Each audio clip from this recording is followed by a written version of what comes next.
Les fonctions vitales se manifestent dès la naissance et s'arrêtent à la mort.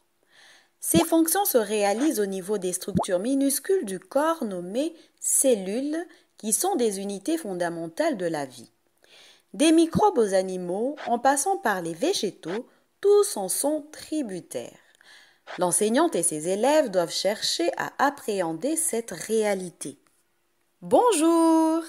Aujourd'hui, nous allons étudier la cellule. Tous les êtres vivants accomplissent des fonctions communes qui concourent à la vie.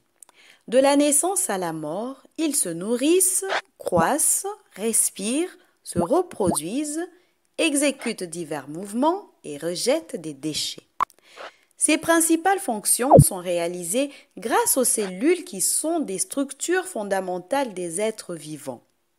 Chez l'être humain, il existe plusieurs signes qui marquent la fin des fonctions vitales, par exemple l'arrêt du battement cardiaque ou encore de la respiration.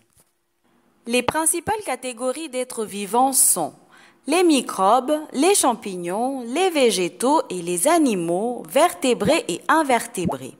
Ces êtres vivants sont divisés en êtres unicellulaires, c'est-à-dire constitués d'une seule cellule, et pluricellulaires, constitués de plusieurs cellules.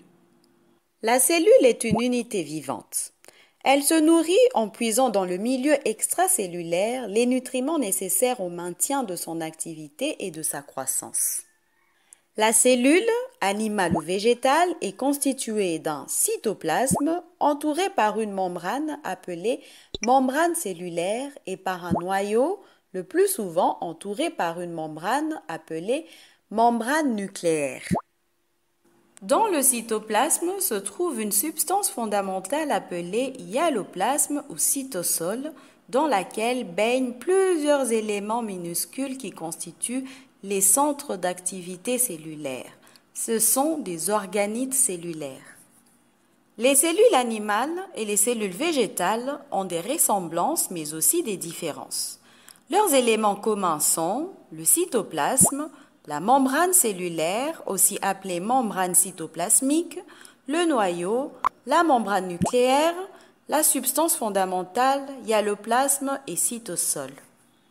Pour ce qui est de leurs différences, dans une cellule animale par exemple, on trouve un centrosome, tandis que dans une cellule végétale, on trouve une paroi squelettique, des chloroplasmes et des grandes vacuoles.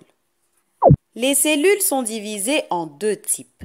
Tout d'abord, nous avons les cellules eucaryotes. Elles possèdent un noyau contenant le matériel génétique, par exemple l'homme ou encore la levure. Ensuite, nous avons les cellules prokaryotes.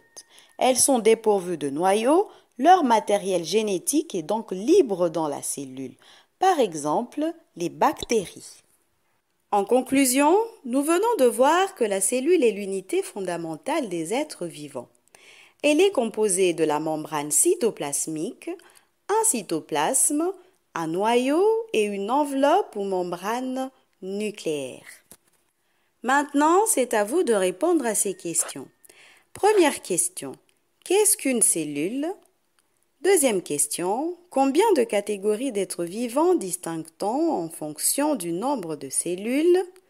Troisième question, schématiser et comparer une cellule végétale et une cellule animale. C'est tout pour aujourd'hui. Au revoir.